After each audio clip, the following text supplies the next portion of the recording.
Bismillahirrahmanirrahim. So in the last few lectures we have been talking about the capital asset passing model and SML graphings and all the stuff. Now we'll get started on the other aspect of financing, like the working weighted average cost of capital and the stuff. Weighted average cost of capital will be the topic of interest our today. So अभी हम उसके ऊपर move करते हैं, देखते हैं what is that. Right, so first of all we'll see introduction to debt, efficient markets and cost of capital. So we saw what debt is, we calculated debt in the previous lectures. लेकिन आज हम दोबारा से debt को थोड़ा सा repeat करेंगे. We'll repeat the debt and the equity instruments because अगर देखा जाए तो जो कंपनी की फाइनेंसिंग होती है वो सारी की सारी ना तो वो सारी की सारी डेट होती है, ना तो वो सारी की सारी इक्विटी होती है, ना तो वो सारी की सारी प्रेफर्ड स्टॉक्स में होती है. अगर देखा जाए तो it's a combination of debt, equity and all kind of things. देखें कोई भी ऐसी कंपनी नहीं होगी जिसकी सारी जो फाइनेंसिंग होगी वो इक्विटी होगी, और कोई भी ऐसी कंपनी नहीं होगी जिसकी सारी फाइनेंसिंग डेट होगी. हम लिमिटेशंस के बारे में बात कर चुके हैं कि डेट की क्या लिमिटेशंस हैं, इक्विटी की क्या लिमिटेशंस हैं, और वी हैव टू अब हमने ये देखना है कि ये लिमिटेशंस तो हैं, लेकिन हमारा जो weighted average cost of capital है, अगर ये सारी चीज़ें हमारी फाइनेंसिंग में मौजूद होती हैं तो जो ओवरऑल एक हमने कॉस्ट निकालनी है कि ओवरऑल हमारी कॉस्ट ऑफ कैपिटल क्या है. अगर मेरी डेट फाइनेंसिंग की कॉस्ट कुछ हो रहा है, मेरी इक्विटी फाइनेंसिंग की कॉस्ट कुछ हो रहा है, अगर मेरी प्रेफर्ड स्टॉक्स की जो मेरी कॉस्ट है वो कुछ हो रहा है, तो फिर मैं एक ओवरऑल कॉस्ट कैसे निकालूंगा जब मुझे एक नंबर देना होगा कि what is the overall cost of financing of the company. So that is the point of issue today, और and that is one of the most interesting areas in finance, and इस पे काफ़ी research work भी हो रहा है. So let's move forward and see what is of interest here. But after going through this lecture, you would be able to have an understanding of the following topics. First, introduction to debt, efficient markets and cost of capital. So सबसे पहले हम introduction to debt देखेंगे, उसके बाद efficient markets जिस पे हमने थोड़ा सा काम पहले भी किया है, we'll see modes of that stuff and cost of capital, and finally we'll get started on the cost of capital. In today's lecture, we'll start our discussion on capital structure and corporate financing. The first thing which we'll study about the capital structure is overview of the financial markets. We have mentioned that there are two main sources of capital raising, debt and equity. हम पहले भी इस पे बात कर चुके हैं कि अगर कंपनी कोई भी फाइनेंस इकट्ठा करना चाहती है तो वो दो किस्म का होगा, एक वो डेट फाइनेंस हो सकता है या फिर वो इक्विटी फाइनेंस हो सकता है. दोनों की कुछ फ़वाइद हैं, कुछ नुकसानात हैं, खुसूसियत हैं, और जिसके बारे में पहले बात कर चुके हैं. We will repeat that a little bit, और उसके बाद हम आगे चल के इक्वेशंस ड्राइव करेंगे, देखेंगे कि डेट और इक्विटी असल में उनके हमारे पास जो नंबर्स हैं वो क्या आते हैं, और फिर हम उनको कंबाइन कैसे करेंगे. There are various financial markets where the money is available. हम ये बात कर चुके हैं कि बहुत सारी ऐसी फाइनेंशियल मार्केट्स हैं जहाँ पे बिजनेसेस के लिए पैसा मौजूद है. अगर कोई बिजनेस किसी के पास कोई एक नया बिजनेस का प्रोजेक्ट है तो वो इन फाइनेंशियल मार्केट्स में जाके पैसा इकट्ठा कर सकता है, and then he can use that money to complete those projects. So मुख्तलिफ काइंड ऑफ जब मुख्तलिफ फाइनेंशियल मार्केट्स की हम बात करते हैं, सबसे पहले हम कैपिटल मार्केट्स की बात करते हैं. Capital markets are long term market for long term financing. अगर आपको लॉन्ग टर्म के लिए फाइनेंसिंग चाहिए तो you go to the capital markets. इसमें स्टॉक एक्सचेंजेस आती हैं, listed shares, unit trust, term finance certificates. We did all this things. In case of capital market, we have studied the stock exchange where the common and preferred stocks of a company are traded. Capital market में सबसे पहले हम stock market देखते हैं जहाँ पे हमारे stocks और प्रेफर्ड स्टॉक्स कंपनीज के ट्रेड होते हैं. In this we have the supply और availability of the equity capital. यहाँ से इक्विटी कैपिटल, अगर कोई बिजनेस इक्विटी इशू करके कैपिटल इकट्ठा करना चाहता है तो they can use this capital markets, stock markets, to do that. इसके बाद जो एक मेन क्लासिफिकेशन है वो मनी मार्केट्स की है. Money markets, short term liquid debt market. It is the market for short term debt and it includes the debt instruments like term finance certificates and bonds etc. ये जो इस market की हम बात करते हैं, मनी मार्केट की हम बात करते हैं, तो it is the market for short term debt. ये शॉर्ट टर्म डेट की मार्केट है. It includes the debt instruments like term finance certificate and bonds. यहाँ पे जो डेट इंस्ट्रूमेंट्स हैं, टर्म फाइनेंस सर्टिफिकेट या बॉन्ड्स, वो हम देखते हैं, वो हम इशू कर सकते हैं और पैसा इकट्ठा कर सकते हैं बिजनेस एक्टिविटीज़ में लगाने के लिए. Bank loans, leasing from the leasing companies, mortgage agreements for house building finance corporation, insurance policy, credit cards and various other things. So short term liquid debt market में ये सब चीज़ें आ जाती हैं जो मनी मार्केट में हम बात करें.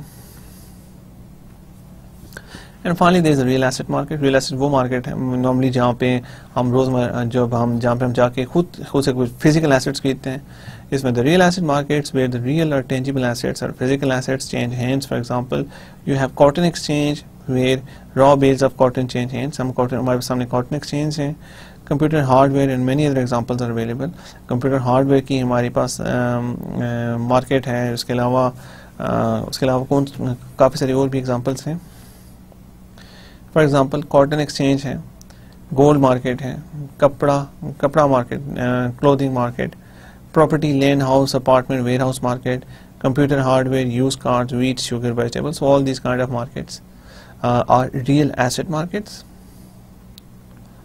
So then we talk about debt and equity markets. Debt and equity markets.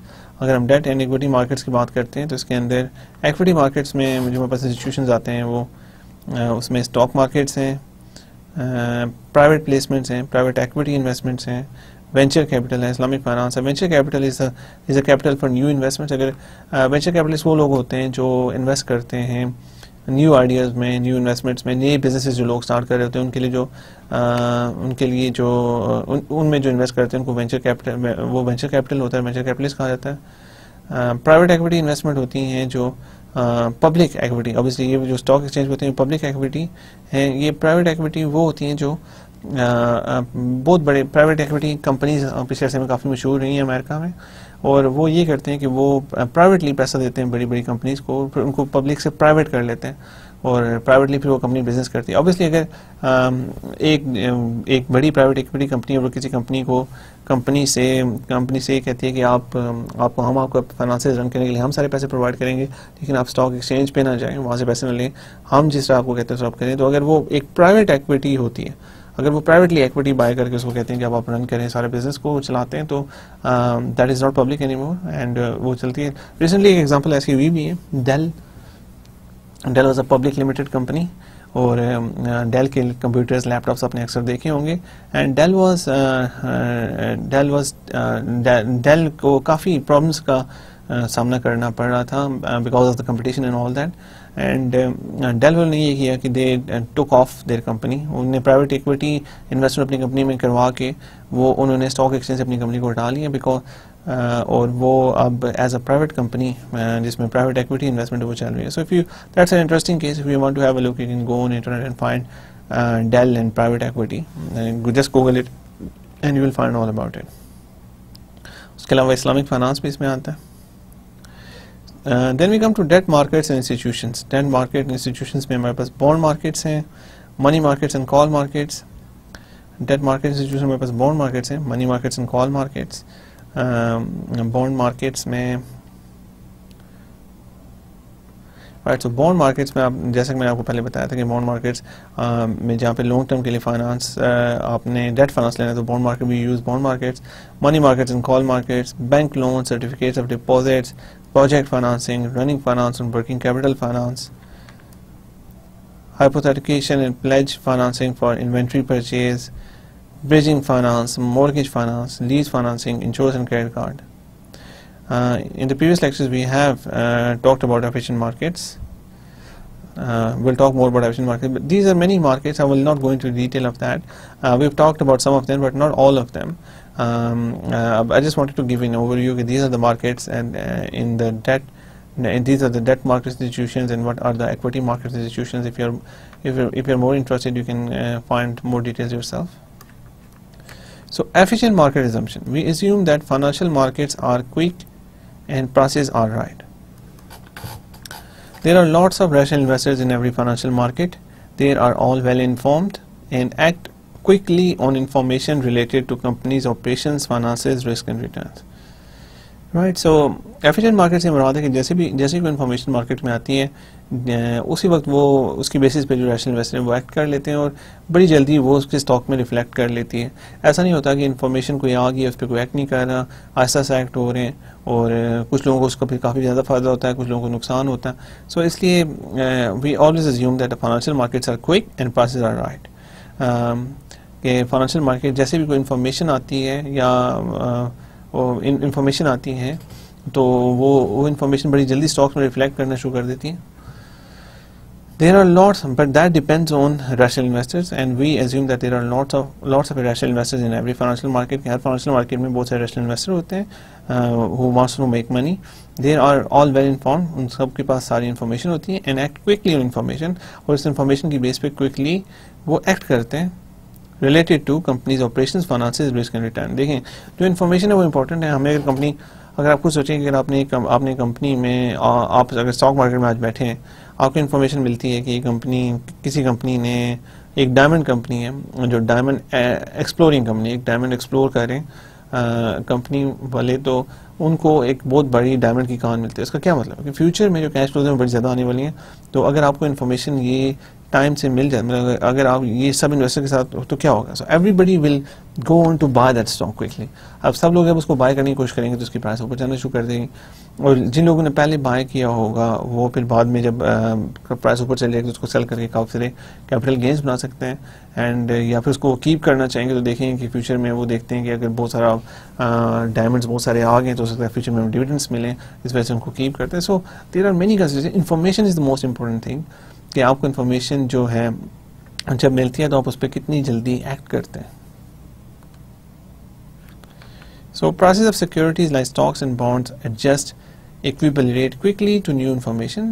जो सिक्योरिटीज़ की प्राइस होती है लाइक स्टॉक्स एंड बॉन्ड्स, वो जल्दी एडजस्ट करती हैं to new information. Pricing by the market is efficient and accurate. जो pricing market की होती है वो एफिशिएंट होती है और एक्यूरेट होती है. Observed market price is accurate reflection of fair price. Our theoretical price is based on investors NPV calculation. So जो price होती है securities की like stocks and bonds adjust equilibrate quickly to new information. तो मैंने जैसे आपको बताया जो स्टॉक या बॉन्ड्स की जो प्राइस होती है वो बड़ी जल्दी इक्विलिब्रियम क्या होता है, डिमांड सप्लाई जहाँ पे इक्वल हो. तो ऑब्वियसली जब नई इन्फॉर्मेशन आएगी तो वहाँ पे उसकी बेसिस पे जब हमारे जो इन्वेस्टर्स इन्वेस्ट करने की कोशिश करेंगे तो डिमांड सप्लाई में डिफरेंसेस आएंगे. तो ये इक्विलिब्रियम पे आने के लिए कभी डिमांड ज़्यादा होगी, कभी सप्लाई ज़्यादा होगी based on the information. And लेकिन आस्ता आस्ता सब कुछ इक्विलिब्रियम पे आ जाएगा. Pricing by the market is efficient and accurate. Market की जो प्राइसिंग होती है वो एफिशिएंट भी होती है और एक्यूरेट भी होती है. Observe market price is accurate reflection of fair price. जो market price observe market price होती है इट इज़ एक्यूरेट रिफ्लेक्शन, वो फेयर प्राइस की एक्यूरेट रिफ्लेक्शन होती है. और the theoretical price based on investors NPV calculations. All stocks have optimal risk return combinations. हर stock के optimal risk return combinations होते हैं. That is all stocks lie on the SML line. ये जितने भी हमारे स्टॉक्स होते हैं सारे के सारे SML line पे, SML line के ऊपर होते हैं. Securities. Now we come to securities. These are pieces of legal contractual paper that represent claims against assets. Securities के बारे में बात कर चुके हैं कि securities are legal contractual piece of paper that represent claims against assets. Securities अगर हमारे पास सिक्योरिटीज़ का हमारे पास पेपर होता है तो हमें इससे पता चलता है कि हमें कुछ फ्यूचर में कैश फ्लोज मिलनी है. अब वो डिफरेंट किस्म की कैश फ्लोज हो सकती हैं, वो इक्विटी की कैश फ्लोज हो सकती हैं, वो डेट की कैश फ्लोज हो सकती हैं, वो प्रेफर्ड स्टॉक की कैश फ्लोज हो सकती हैं. सो इट डिपेंड्स कि आपने कौन सी सिक्योरिटी बाय की है एंड सिक्योरिटी के ऊपर आपकी कैश फ्लोज फ्यूचर की डिपेंड करेंगी. So we talked about direct claim securities. Direct claim securities से मुराद है कि वो सिक्योरिटीज जो आपको क्लेम देती हैं. डायरेक्ट क्लेम किसी अंडरलाइंग एसेट्स पे, उनको डायरेक्ट क्लेम सिक्योरिटीज कहा जाता है. अगर हम स्टॉक्स की बात करते हैं, it is equity paper representing ownership share holding. जो स्टॉक्स होते हैं वो इक्विटी पेपर होता है जो रिप्रेजेंट करता है ओनरशिप को, शेयर होल्डिंग. अगर हम किसी कंपनी में स्टॉक बाय करते हैं ऑर्डिनरी स्टॉक, तो then we are the owner of the company. लेकिन हमारी ओनरशिप डिपेंड करेगी कि हमारे कितने स्टॉक हैं उस कंपनी के अंदर. अगर देखा जाए तो कंपनीज के बहुत ज़्यादा स्टॉक होते हैं, हज़ारों में तो नहीं, लाखों में स्टॉक होते हैं, करोड़ों लोगों ने इसमें इन्वेस्ट किया होता है. तो अगर आपके पास एक स्टॉक है, यू आर एन ओनर, लेकिन आपकी जो ओनरशिप है बहुत कम है. So to become a significant owner you need more ownership in that company, right. So जो कंपनी स्टॉक्स इशू करती है वो उसकी appear on the liability side of the balance sheet, उसके वो लायबिलिटी साइड पे शो होते हैं. आपने बैलेंस शीट अक्सर देखी होगी, राइट साइड पे एसेट्स आते हैं और राइट साइड पे लायबिलिटीज प्लस ओनर्स इक्विटी होता है. एंड राइट साइड पे हमारी जो स्टॉक्स हैं वो भी लायबिलिटीज़ की जगह रिप्रेजेंट होता है. Bonds. Now come to bonds. It is a debt paper. This is the second kind of direct claim security. It is a debt paper representing loan or borrowing. एक debt paper है जो represent करता है loan या borrowing को. When you are issuing bonds, that is borrowing money, then the value of the bond appears under liability side as long-term debt of the balance sheet. Right, bond. It is debt paper representing loan or borrowing. जो हमारे bonds होते हैं वो debt paper होता है जो represent करता है loan को या borrowing को. When you are issuing bonds, जब आप issue करते हैं bonds, that is borrowing money, then the value of the bond appears under liability side as long-term debt of the balance sheet. जब हम bond issue, जब भी company bond issue करती है, then that is borrowing money, then the value of the bond appears in the liability side. तो value जो bond की होती है वो liability side पे आती है as long term debt of balance sheet. as long term debt show होती है. इसलिए देखिए bonds are long term, bills are short term. अगर एक साल के लिए से कम के लिए तो वो bills कहलाते हैं, अगर एक साल से ज़्यादा के लिए तो bonds कहलाते हैं. इसके अलावा इफ़ यू आर इन्वेस्टिंग और buying bonds of other companies, अगर आप इन्वेस्ट करेंगे या बाई करेंगे किसी और कंपनी के बॉन्ड्स, तो वो आपका एसेट होगा बिकॉज आपको फ्यूचर में उसकी वजह से कैश फ्लोज मिलेंगे, इसलिए वो आपके एसेट साइड पे आएंगे.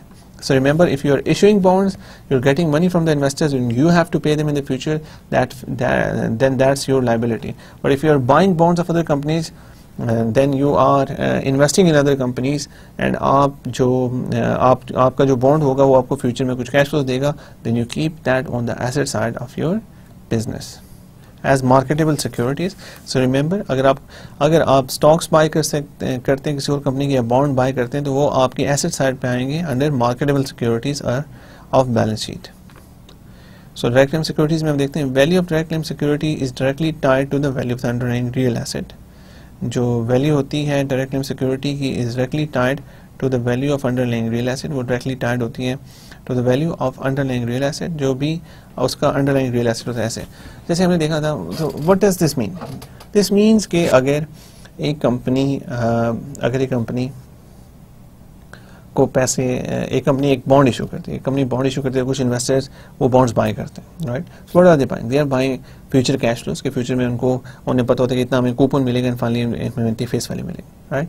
लेकिन कंपनी उस पैसे का क्या करती है? कंपनी उस पैसे को अपने पास, अगर उनसे पैसा लेके कंपनी बैंक अपने पास रख लेती है, कुछ नहीं करती, देन ऑब्वियसली कंपनी को नुकसान है इस चीज़ का, बिकॉज पैसा तो उन्हें ले लिया, लेकिन उस पैसे से अगर वो को positive net present value project में इन्वेस्ट करके उसके ऊपर रेट ऑफ रिटर्न बना सकेंगे, देन इट्स गुड. अगर नहीं, then company is in big trouble, because अगर वो इंटरेस्ट पेमेंट्स और प्रिंसिपल वापस नहीं कर सकेंगे तो they can potentially get bankrupted. So company जब भी बॉन्ड इशू करती है तो वो उन्हें पता होता है they have a specific project in which they want to invest, और वो एक positive net present value project है. अगर वो उस पैसे से कुछ नई फैक्ट्री लगाएंगे या मशीनरी खरीदेंगे, ऐसी कोई चीज़ करेंगे, और उससे जो फ्यूचर कैश फ्लोज आएंगे उससे वो पे करेंगे अपने डेट होल्डर्स को. जब डेट होल्डर्स को और जब वो पे कर लेंगे और उनको जब पे आउट कर देंगे तो उसको उनके फ्यूचर कैश फ्लोज बनेंगे. सो बेसिकली देखा जाए तो ये डायरेक्ट क्लेम सिक्योरिटीज़ में जो value of the direct claim security है वो डायरेक्टली अंडरलाइंग एसेट से आती है, कि जो एसेट्स उससे बाय होंगे, मतलब फैक्ट्रीज या मशीनरी, और जो वो कैश फ्लो जनरेट करेंगे उससे इसकी वैल्यू आती है. And the same is the case with the stocks as well, right. So why take debt? Why not issue only equity? Debt क्यों लिया जाए? इक्विटी अगर इशू कर सकते हैं हम तो, अगर तो सारी इक्विटी इशू करते हैं, डेट क्यों लिया जाए? If you do not have enough money to meet your own और your families personal living expenses, then you approach a friend और bank for a personal loan. So अगर हम डेट की बात करते हैं, ये नॉर्मल हम आपके अपने केस में बात करते हैं कि you do not have enough money to meet your own और फैमिलीज पर्सनल लिविंग एक्सपेंसेस. अगर आप अपने खर्चे पूरे नहीं कर सकते अपनी किसी जॉब से या बिजनेस से, then you approach a friend और बैंक फॉर पर्सनल लोन. आप या तो बैंक में जाएंगे या किसी फ्रेंड के पास जाएंगे, पर्सनल लोन रिक्वेस्ट करेंगे. If you can not find friends, family और investors who want to invest equity into your business venture, then you approach an individual lender or bank or lease company for a business loan. And second case में हम देखेंगे अगर आप एक business start करना चाहते हैं और आपकी जो फ्रेंड्स, फैमिली, इन्वेस्टर्स हैं वो equity इन्वेस्ट नहीं करना चाह रहे, they don't want to share losses and share losses, उसके अलावा जो उसमें गेंस होते हैं, गेंस और लॉसेज में शेयर नहीं करना चाहते, तो आपको फिर बैंक या लीजिंग कंपनी के पास जाना पड़ेगा जहाँ से आप बिजनेस लोन लेंगे वो बिजनेस करने के लिए. इन एन इमरजेंसी और crisis the quickest way to get money is generally to take a loan at a high interest rate. Countries that are short of money do this too. और देखिए emergency या crisis होगी तो obviously आपको पता है, आपको अगर ज़रूरत आपकी काफ़ी बड़ी ज़रूरत है, देखिए खुदा न खास्ता अगर कोई आपके कोई करीबी आपके करीबी रिश्तेदार बहुत ज़्यादा उनकी तबीयत ख़राब हो जाती है और वो और एंड यू नीड मनी, आपको पैसे चाहिए होते हैं उनके इलाज कराने के लिए, तो देन आप उस टाइम आपको अगर बहुत हाई इंटरेस्ट रेट पे भी पैसे मिल रहे होंगे तो आप लेने के लिए तैयार हो जाएंगे, बिकॉज दैट्स एन एमरजेंसी। और एमरजेंसीज को यूज़ भी किया जाता है। अगर आप रिसेंटली यूरोप में देखें तो एक फाइनेंशियल क्राइसिस की वजह से सिचुएशन काफ़ी ख़राब हुई है, तो लोग काफ़ी पे डे लोन्स पे ले रहे हैं। वो पे डे लोन्स वहाँ पे स्मॉल लोन्स होते हैं जो कुछ दिनों के लिए होते हैं, उस पर इंटरेस्ट रेट बहुत ज़्यादा हाई होता है और वो भी लोगों की मजबूरी का फ़ायदा उठाया जाता है। So this is not a good practice to take excessively high loans when people are not in a very good situation, लेकिन that prevails as well. So लेकिन देखिए इमरजेंसी में जब आप लोन लेंगे तो उसमें हाई इंटरेस्ट रेट होगा। पाकिस्तान में हम भी अक्सर लोन लेते हैं और IMF से लोन्स लेते हैं और इस तरह की कुछ लोन्स होते हैं जिसमें इंटरेस्ट रेट काफ़ी हाई होता है, because there are always to meet an emergency. Now coming to the most fascinating question in finance, why debt versus equity. If both companies raise money using debt or bonds, then it will have to pay a fixed amount of interest or markup regularly for a limited amount of time.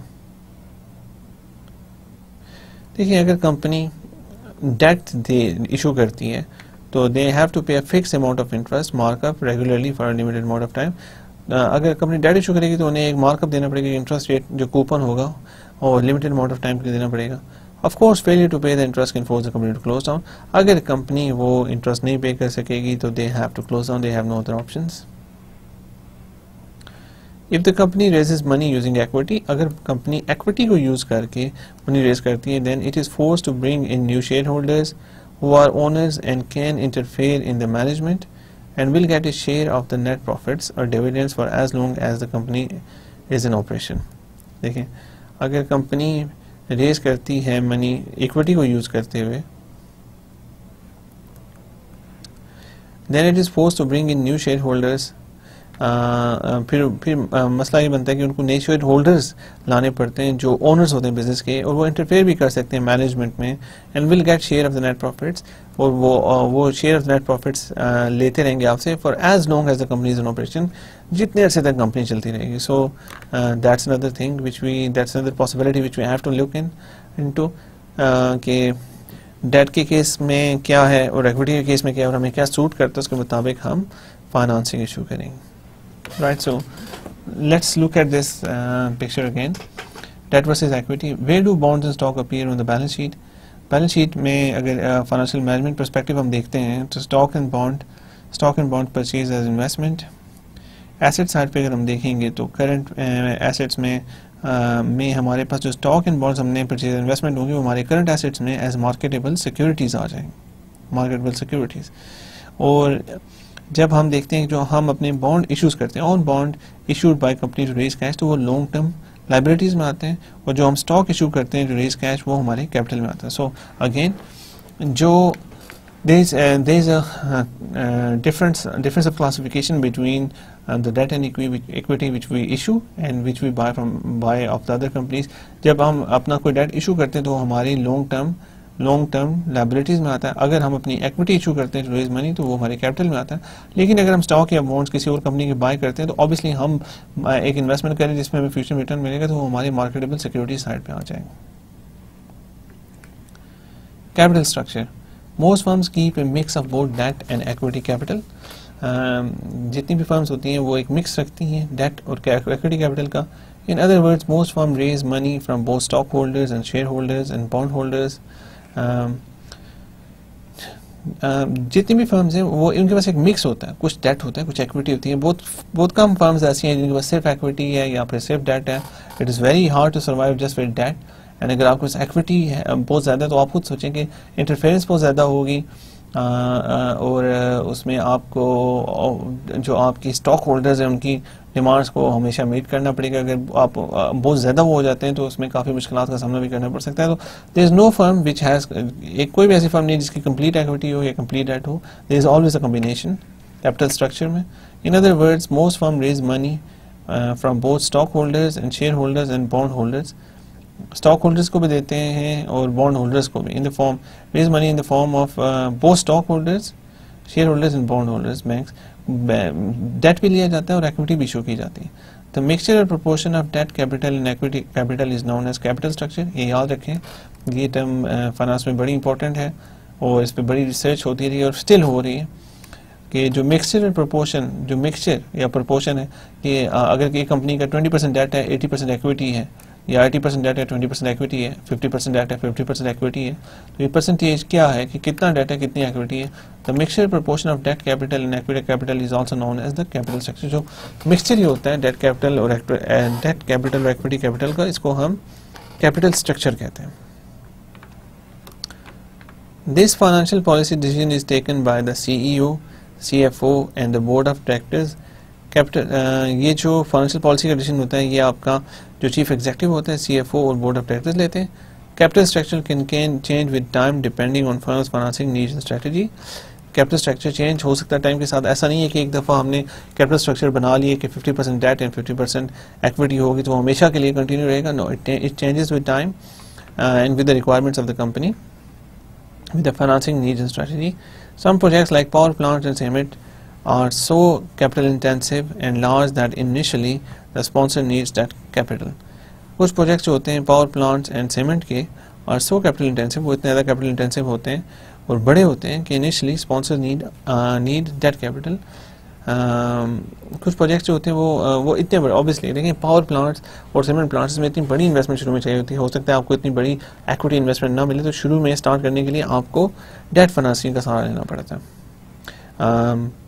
Risky होती है ये, लेकिन अगर हमारे पास equity financing की, अगर if nobody wants to share gains and losses with us, the only option we have is to take debt capital. When a running business reaches maturity, some owners prefer to fix the ratio of debt to equity at 20-80%. जो companies होती हैं जब एक maturity तक business आ जाता है, शुरू में हो सकता है डेट ज़्यादा हो, लेकिन जैसे जैसे बिजनेस मेच्योरिटी की तरफ पहुंचता है तो ओनर्स की ये कोशिश होती है कि इक्विटी ज़्यादा और डेट कम हो, बिकॉज डेट की वजह से बिजनेस इनहेरिटिवली ज़्यादा रिलेटिवली ज़्यादा रिस्की हो जाता है। बिकॉज देखिए equity के केस में whatever the problems are, लेकिन you don't have to constantly keep on paying the equity holders. आप अगर आपके पास अच्छे प्रोजेक्ट्स हैं तो you can invest in them and future में आपके जब अच्छे प्रोजेक्ट्स में इन्वेस्टमेंट है तो जो equity holders हैं उनको अच्छे कैपिटल गेंस मिलेंगे, they'll be happy। लेकिन डेट के केस में you have to pay the coupon every year, जो आपने डिसाइड किया वो आपको रेट ऑफ रिटर्न को देना पड़ेगा, and that makes things hard for you। तो बिजनेस जब मेच्योरिटी तक पहुंचता है तो जो सम ओनर्स, कुछ ओनर्स जो हैं वो प्रेफर करते हैं कि फिक्स कर दें ratio of debt to equity at 20-80%, कि 20% डेट हो और 80% इक्विटी हो। तो हमने देखा कि जब बिजनेस एक मेच्योरिटी पे पहुंचता है तो वही कोशिश करते हैं कि उनका डेट कम हो जाए और इक्विटी में ज़्यादा उनकी इन्वेस्टमेंट हो, और वो कोशिश करते हैं कि जो ये इक्विटी डेट की रेशियो ये 20-80 हो, कि 20% हमारा डेट हो और 80% इक्विटी हो, और ओनली एंड उसके अलावा रनिंग फाइनेंस, वर्किंग कैपिटल वगैरह के लिए वो डेट को यूज़ करने की कोशिश करते हैं। Some Muslim businessman even use 100% equity capital only, no debt. Islam में डेट के कॉन्सेप्ट के काफ़ी इबाम पाया जाता है, उसमें ये है कि if you are paying interest rate it is हराम, एंड दैट्स वाई जो मुस्लिम बिजनेसमैन हैं वो मोस्टली 100% इक्विटी भी यूज़ करते हैं, और it is preferred in Islam, so equity Muslim businessman काफ़ी यूज़ करते हैं। Right, firms first try to attract debt and equity investors to invest their capital or money. Firms claim that they are safe and profitable investments. Therefore, firms try to get investment capital or money at the lowest possible cost of capital. Firms try to attract debt and equity investors to invest in their capital. जो भी firms होती हैं वो investors को attract करते हैं कि या तो वो debt issue जो करें वो buy करें या equity buy करें। Firms ये claim करती हैं कि they are safe and profitable investments. Obviously, they have to do that, otherwise nobody is going to invest in them. Therefore, firms try to get investment capital at the lowest possible cost of capital. और उसके बाद firm कोशिश ये करती है कि उनको lowest possible cost of capital जो मिले वो यूज़ करे किसी भी प्रोजेक्ट को फाइनेंस करने के लिए। देखिए, that is important. अगर आपके पास अगर हमारी कॉस्ट ऑफ कैपिटल 10% है तो we can invest in any project which is giving us in return of more than 10%. अगर हमें 12% का मिल रहा है 13% we can take this project. अगर हमारी कॉस्ट ऑफ कैपिटल ही 20% है then it is very hard to find project जो हमें 25% या 30% in the long run rate of return दे रहे हो. So that's why it is important for you, important for a company to minimize its possible cost of capital. Remember that whenever you borrow or rent or buy anything, cycle, house money, it costs you money in the form of rental, interest or markup installments, right? जब हम borrow करते हैं, rent करते हैं या buy करते हैं, it costs you money. हमें cost करती है money in the form of rental. अगर हमने रेंट की है, अगर हमने बोरो किया तो हमें इंटरेस्ट होगा या मार्कअप होगा, instalment etcetera. Stock holders, equity holders expect to receive dividends. जो स्टॉक होल्डर्स होते हैं वो they expect to receive dividends. Debt holders and banks expect to receive interest. And जो बॉन्ड होल्डर्स होते हैं, जो डेट होल्डर्स एंड बैंक्स हैं, उनको इंटरेस्ट रेट चाहिए होता है. Cost of capital and required rate of return. Required rate of return or opportunity cost percentage, CAPM theory, security market plan for efficient markets, and NPV minimum ROR required attracting investors into buying a stock security, that is a stock or bond, right? So the cost of capital and the required rate of return, right? So the required rate of return or opportunity cost percentage, CAPM theory SML for efficient markets, इससे हमें required rate of return पता चलता है जो stock के ऊपर है. And NPV minimum required rate of return attracting investors into buying security, that is stock और bonds. Opportunity cost investor sacrifice required rate of return. Right, इसमें हम कॉस्ट ऑफ कैपिटल देखते हैं कि required rate of return investors का क्या होता है. कैपम थ्योरी अभी हम थोड़ा लास्ट लेक्चर में हमने देखा कि how can we use security market line for efficient markets. And NPV minimum ROR required attracting investors into buying security, that is stock और बॉन्ड. उसके अलावा हमने देखा कि अगर एक इन्वेस्टर कोई एक चीज़ में इन्वेस्ट करता है तो जो सेकंड बेस्ट इन्वेस्टमेंट वो छोड़ रहा होता है वो उसकी अपॉर्चुनिटी कॉस्ट होती है, और वो and he has to consider the opportunity cost as well. जब हम कॉस्ट ऑफ कैपिटल के ऊपर आते हैं तो हम देखते हैं कि जो हमारी ओवरऑल कॉस्ट ऑफ कैपिटल होती है उसके अंदर कुछ डेट होता है, कुछ इक्विटी होती है. So we have to see the weighted average cost of capital, WACC. Combined cost of all sources of financing used by the firm, that is debt and equity. Weighted average cost of capital is similar to required rate of return but takes into account some practical factors. Weighted cost of capital होती है that is equal to required rate of return but takes into account some practical factors like taxes, interest payments or profit and loss expenses and not taxed. देखिए जो interest payments हमारी होती हैं जो हम अपने डेट पे करते हैं वो हम अपने प्रॉफिट एंड लॉस अकाउंट में एज एक्सपेंसेस शो करते हैं and they are not taxed. So अगर हम डेट इशू करते हैं तो we have a tax advantage. Transaction cost कुछ होती हैं जो हमें पे करनी होती है in the case of brokerage. अगर हम इक्विटी इशू करेंगे तो जो obviously we have to involve a brokerage firm जो हमें हेल्प करेगी. अगर आप इन्वेस्टमेंट बैंकिंग के कॉन्सेप्ट में देखें तो अब हमारे जो रिटेल बैंक हैं इन्वेस्टमेंट बैंकिंग की भी फैसिलिटीज़ प्रोवाइड करते हैं. बाहर के मुल्कों में जो इन्वेस्टमेंट बैंक्स होते हैं वो अलग से काम करते हैं और जो रिटेल बैंक्स होते हैं वो अलग से करते हैं, लेकिन हमारे यहाँ भी इतना क्लियर का डिस्टिंक्शन नहीं.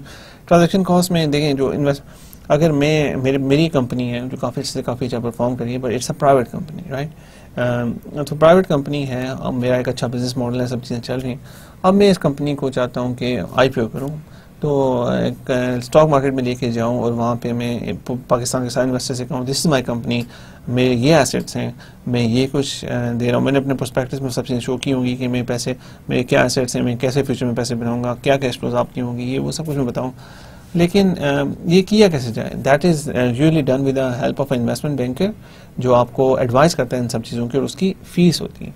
सो ये ब्रोकरेज फ़ीस, इसके अलावा ब्रोकरेज फ़ीस जो आप होती है, अंडर राइटिंग फ़ीस होती है. अंडर राइटिंग क्या होता है कि जब भी आप एक स्टॉक इशू करते हैं, इनिशियल पब्लिक ऑफर करते हैं, उसके बाद भी स्टॉक इशू करते हैं तो आपका एक अंडर राइटर होता है. अंडर राइटर वो होता है कि आपका इन्वेस्टमेंट बैंकर होता है जो अंडर राइटिंग से मुराद होता है कि वो आपसे ये कहता है कि आप इतने स्टॉक इशू करें और ये आपकी स्टॉक की प्राइस हो तो आप जो आपके स्टॉक हैं वो अगर आपके we will sell your stocks, हम इन्वेस्टर को सेल करेंगे स्टॉक मार्केट के ऊपर, अगर वो सेल हो गए तो well and good, otherwise we will buy the stocks.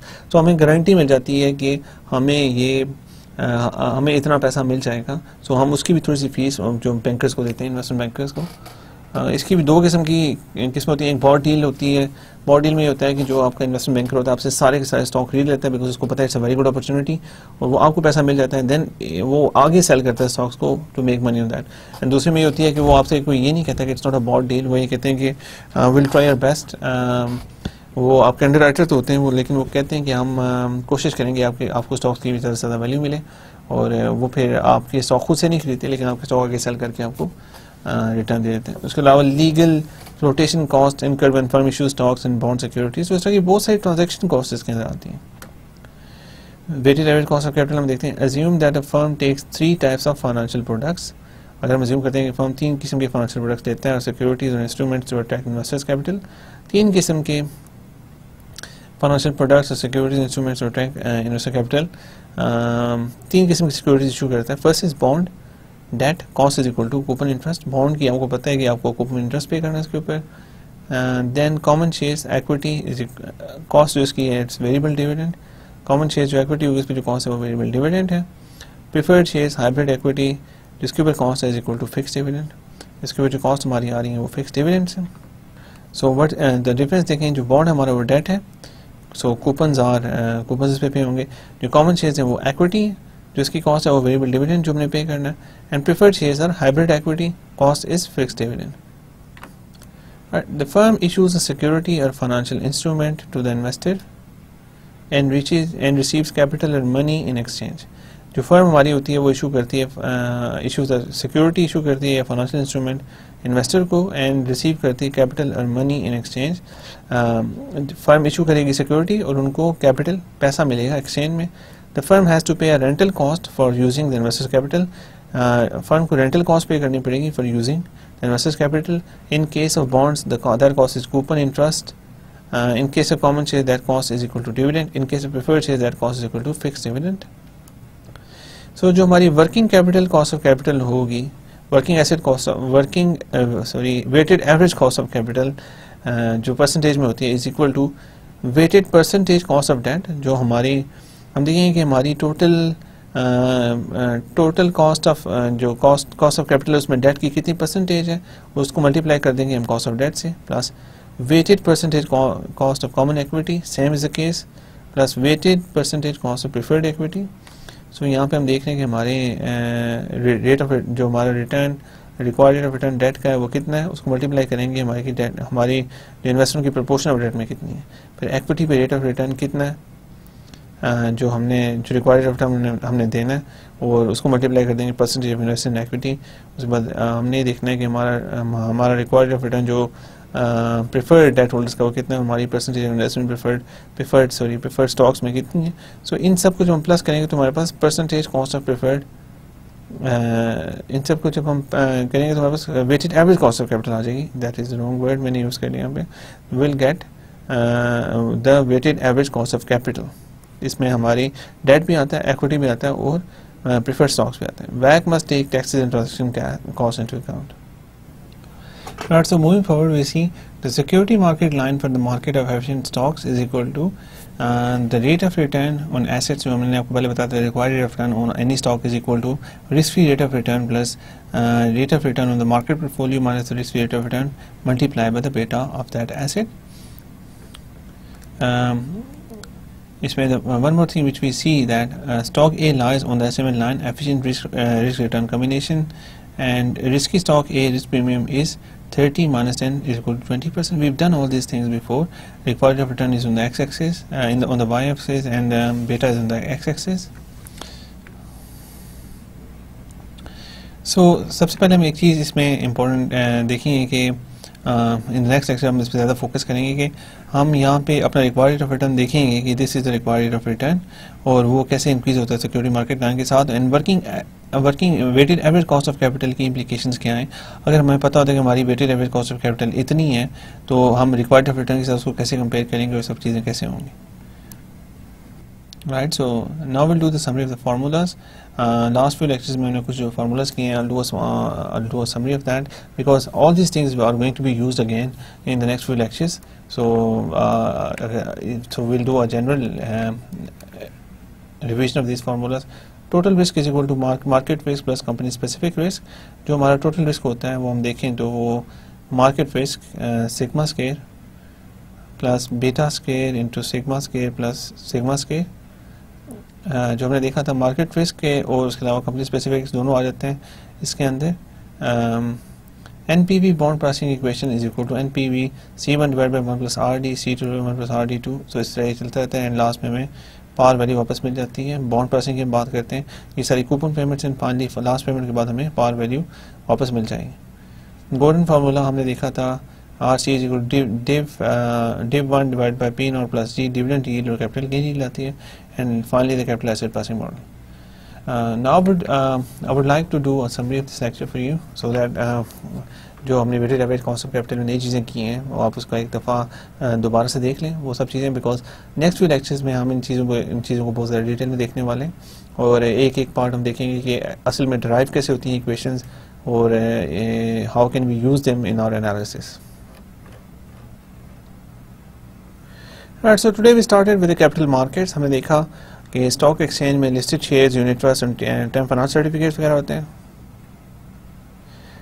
The main capital market is the stock exchange. Stock exchange में हम shares we buy and sell shares and it is used for equity financing. इसके अलावा वहाँ पे हम term finance certificates और debt financing भी हासिल कर सकते हैं. मनी मार्केट्स और शॉर्ट टर्म, जहाँ पे जो फाइनेंसिंग हमें लिक्विड फाइनेंसिंग चाहिए होती है शॉर्ट टर्म के लिए, वो मनी मार्केट होती है. उसमें bank loans, leases of leasing companies, mortgage agreements from house building, finance corporations, insurance companies, credit cards and इस तरह की बहुत सारी चीज़ें आ जाती हैं जो short term financing for less than a year होती है. Capital markets are usually more than a year. Real asset market में वो मार्केट्स हैं जिसमें हम मोस्टली चीज़ें बाय एंड सेल करते हैं. इसके अंदर बहुत सारी चीज़ें आ जाती हैं जिसमें हम रियल एसेट्स लेते हैं. रियल एसेट्स में कॉटन मार्केट आती है, गोल्ड मार्केट आती है, क्लोथिंग मार्केट आ जाती है जिसको हम कपड़ा मार्केट नॉर्मली. उसके अलावा property, land, house, apartment, warehouses, computer hardware, use cars, wheat, sugar, vegetables. तो ये सब चीज़ें हमारी रियल एसेट मार्केट्स में आ जाती हैं. सो डेट एंड इक्विटी मार्केट्स में अगर हम देखते हैं तो इक्विटी मार्केट इंस्टीट्यूशंस जो हैं वो स्टॉक एक्सचेंजेस हैं, प्राइवेट प्लेसमेंट्स हैं. प्राइवेट इक्विटी के बारे में मैंने आपसे बात की थी. वेंचर कैपिटल है, जो नए प्रोजेक्ट, जो नई कंपनीज आती हैं जिनके नए आइडियाज़ होते हैं, उसमें वो काम करना चाहते हैं, उसमें जो इन्वेस्ट करते हैं, कुछ भी इन्वेस्ट करते हैं, उसको वेंचर कैपिटल कहा जाता है. Islamic finance. वेंचर कैपिटल में क्या है कि एक नई कंपनी आती है, उनके पास एक नया आइडिया है, उन्हें कुछ काम किया हुआ है और अब उसको आगे लेके जाना चाहते हैं. जैसे देखें अगर हम फेसबुक की बात करते हैं तो that was a new kind of idea. उसमें शुरू में जब वो चला तो इन्वेस्टर्स फाउंड इट वेरी, उसमें इन्वेस्टर्स ने जो इन्वेस्ट करने के लिए कोई खास लोग तैयार नहीं थे, बिकॉज अभी हमें पता नहीं था कि ये वाला आइडिया है जो ये वाकई पैसे जनरेट कर सकेगा कि नहीं. बाद में तो उसने बहुत पैसे जनरेट किए, लेकिन जो वेंचर कैपिटलिस्ट होते हैं वो ऐसे आइडियाज़ में इन्वेस्ट करते हैं, ऐसी चीज़ों में इन्वेस्ट करते हैं. इसमें ऑब्वियसली देखेंगे स्टैंडर्ड डेविएशन जो आपके रिटर्न्स की होगी काफ़ी हाई होगी, आपका रिक्वायर्ड रेट ऑफ रिटर्न काफ़ी ज़्यादा हाई होगा इसके लिए. So if you are willing to take risks and और आप एक हाई रिटर्न लेना चाहते हैं, then the venture capital is a good thing to invest in if you are of that if you are that kind of investor. इसके अलावा देखा debt markets institutions में बॉन्ड मार्केट्स हमारे पास आती हैं, money market for the short term and call markets, bank loans and certificates of deposit, CDs, project financing, running financing and working capital finance.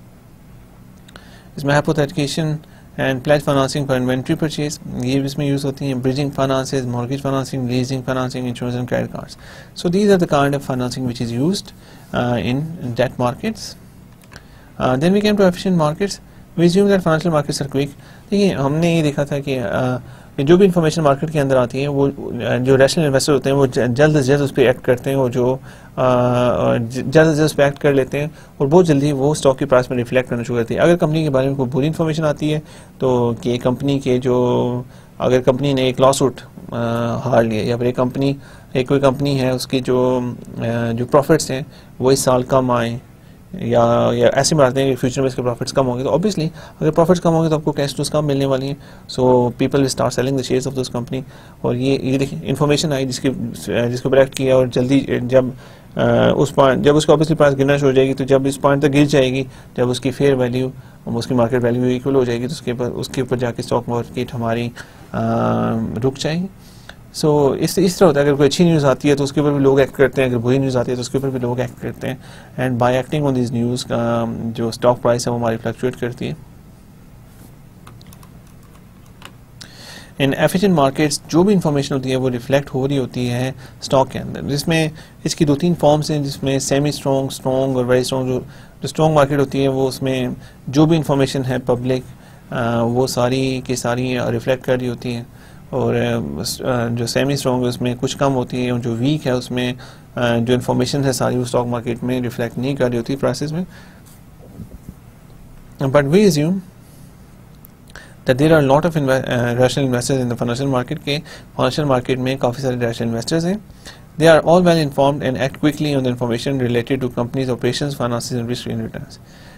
वो सारे के सारे well informed हैं और वो जल्दी act करते हैं information पे जो related होती है companies के operations, finances and risk and return में। So prices of securities like stocks and bonds adjust, equilibrate quickly to new information। जो सिक्योरिटीज़ की प्राइस होती है लाइक स्टॉक्स एंड बॉन्ड्स वो एडजस्ट करती है, इक्विलिब्रेट करती है क्विकली टू न्यू इन्फॉर्मेशन। जब नई इन्फॉर्मेशन आती है तो जल्दी उससे एडजस्ट करती है। Pricing bye market is efficient and accurate. जो प्राइसिंग होती है मार्केट की वो एफिशिएंट होती है और एक्यूरेट होती है।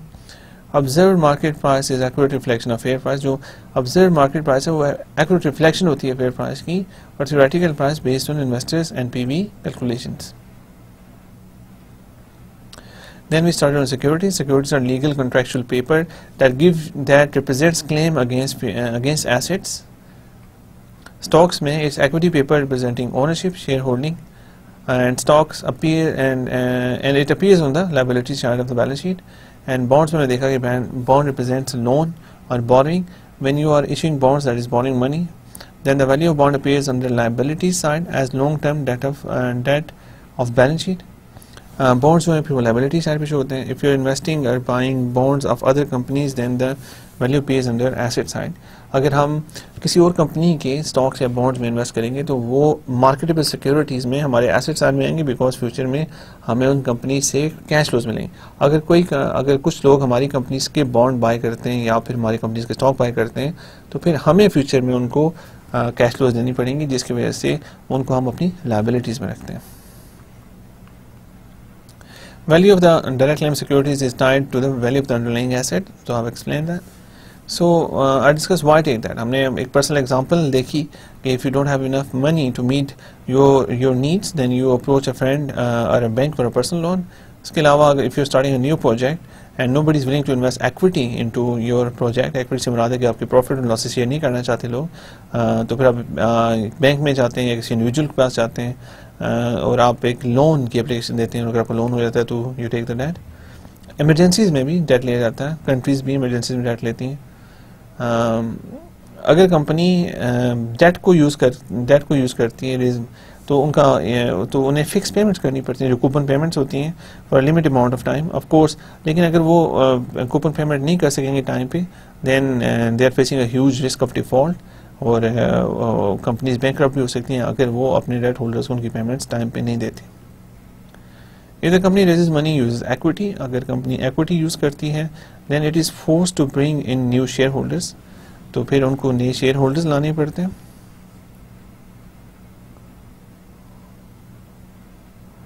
Who are owners and can interfere in the management and will get a share of net profits or dividends for as long as the company is in operation। अगर company equity use कर रही है, then it is forced to bring in new shareholders who are owners and can interfere in the management and will get a share of net profit dividends for as long as the company's operation।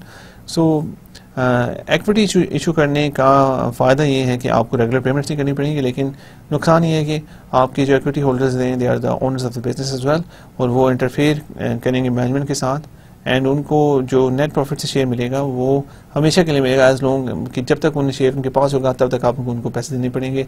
लेकिन date में ऐसा नहीं होता, debt में it's for a limited period of time. So दोनों चीज़ों के अपने फ़वाइद हैं, कुछ नुकसान हैं, and you have to think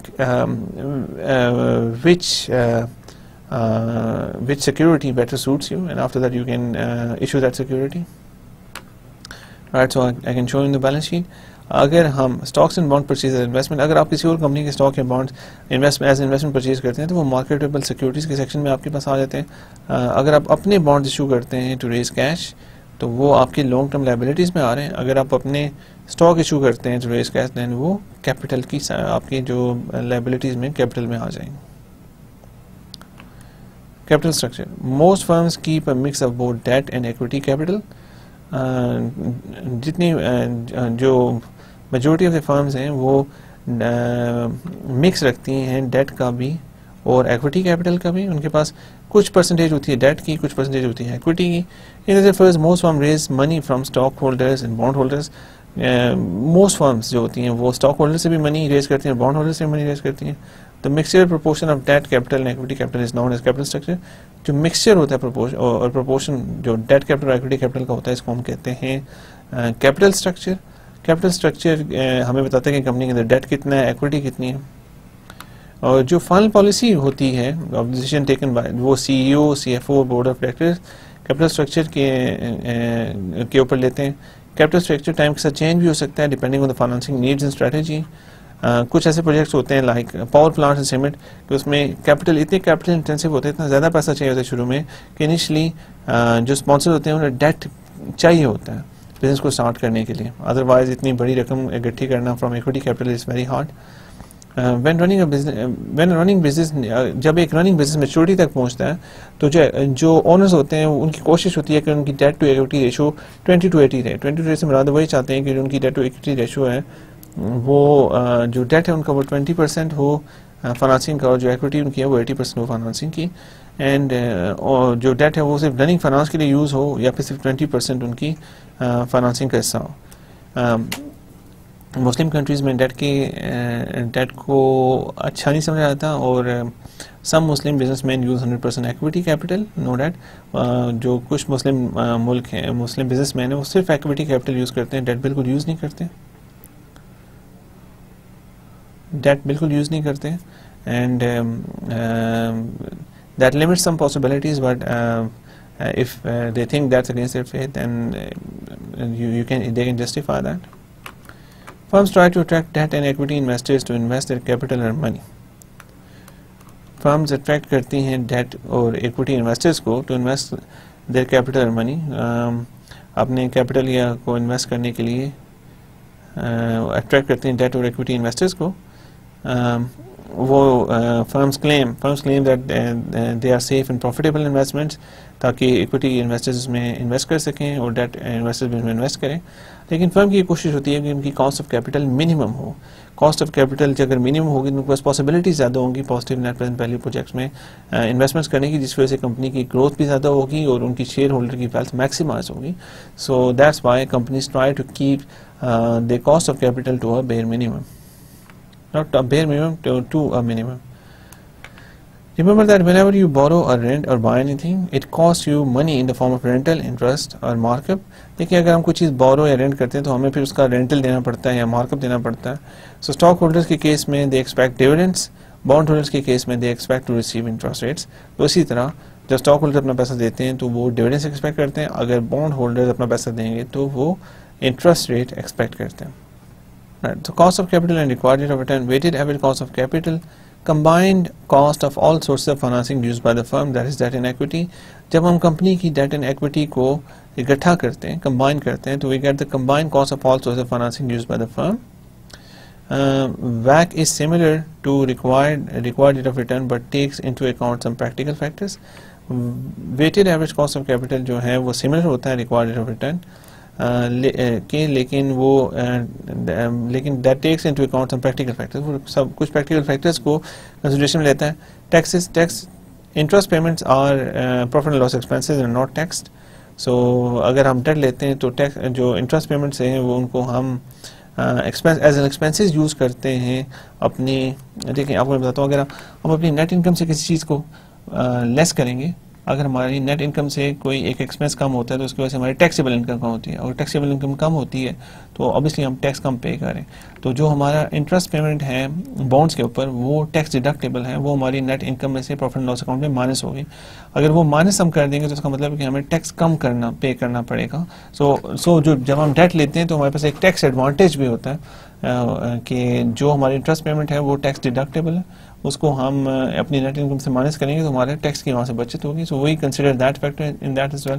transaction cost देखते हैं, ट्रांजैक्शन कॉस्ट और हाई इन सम केसेस। हम ब्रोकरेज कॉस्ट देखते हैं कि जो ब्रोकरेज की कॉस्ट हम देखते हैं कि जो ब्रोकरेज के हम जो ब्रोकरेज है जो हम जो शेयर के बाइंग एंड सेलिंग की कॉस्ट होती हैं वो कॉस्ट होती है। अंडर राइटिंग की कॉस्ट मैंने आपको बताया था, इन्वेस्टमेंट बैंकर्स हैं वो अंडर राइटिंग की उनकी कॉस्ट उनको पे करनी पड़ती हैं। लीगल एंड फ्लोटेशन कॉस्ट, जब भी हम कंपनी के स्टॉक इशू करने के लिए जाते हैं या बॉन्ड इशू करने के लिए जाते हैं तो ये सब ट्रांजैक्शन कॉस्ट हमें देनी पड़ती हैं। Weighted average cost of capital, assume that the firm has 3 types of financial products. अगर फर्म तीन काइंड ऑफ सिक्योरिटीज इशू करती है टू अट्रैक्ट द इन्वेस्टर्स, वो 3 बॉन्ड्स हैं तो बॉन्ड्स का उन्हें कूपन इंटरेस्ट पे करना पड़ेगा। कॉमन शेयर्स हैं तो उनको वेरिएबल इंटरेस्ट रेट डिविडेंड देना पड़ेगा।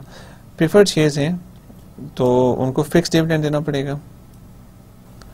The firm issues a security or financial instrument to the investor and receive capital or money in exchange. जो फर्म है वो इशू करती है फाइनेंशियल इंस्ट्रूमेंट टू इन्वेस्टर को फाइनेंशियल इंस्ट्रूमेंट इशू करती है और वो कैपिटल और मनी उन्हें एक्सचेंज में मिलता है। द फर्म हैज़ टू पे अ रेंटल कॉस्ट, फर्म को एक रेंटल कॉस्ट पे करनी पड़ती है फॉर यूजिंग द इन्वेस्टर्स का कैपिटल यूज़ करने के लिए उन्हें एक रेंटल कॉस्ट पे करनी पड़ती है। Weighted average cost of capital में हम देखते हैं कि जो वेट है डेट का कितना है उसको हम जो कॉस्ट ऑफ डेट से मल्टीप्लाई करते हैं, फिर हम इक्विटी का वेट देखते हैं और उसको इक्विटी के जो रेट है उसके साथ मल्टीप्लाई करते हैं जिस रेट पे हमें इक्विटी इशू की होती है, और वेटेड जो weighted average cost of equity होती है फिर हम देखते हैं कि जो इक्विटी की प्रेफर्ड हमारी परसेंटेज क्या है और उसकी किस रिक्वायर्ड ऑफ रिटर्न जो इन्वेस्टर्स उसका क्या है। इन तीनों को जब हम प्लस करते हैं तो हमारे पास weighted average cost of capital आ जाती है। लेकिन इसमें हम ट्रांजैक्शन कॉस्ट को भी देखते हैं और टैक्सेस को भी कंसिडर करते हैं। The next section will calculate all this things. So that is the picture which shows WACC securities market line की तो वही सेम इक्वेशन आ जाती है। In the next lecture this will be more clarified to you. So these are some formulas which I discussed with you. So आज हमने introduction to debt देखा, efficient markets की बात की, cost of capital में हमने start किया। In the next lecture we will do these things in more detail. फिर हम देखेंगे कि हमारी जो कि हमें असल में जो हमारी weighted average cost of capital होती है वो होती क्या है और वो जो हमारे पास निकलती है तो उसको हम यूज़ कैसे करते हैं, कहाँ पे यूज़ होगी, what is the difference between required rate of return and weighted average cost of capital. अगर हमारी परसेंटेजेस डेट की इंक्रीज़ होती है तो उसका क्या इफेक्ट पड़ेगा weighted average cost of capital में, अगर इक्विटी की इंक्रीज़ होती है तो उसका weighted average cost of capital में क्या इफेक्ट करेगा। So we will discuss all this practical issues in the next lecture. Thank you very much for your time. अल्लाह हाफिज़।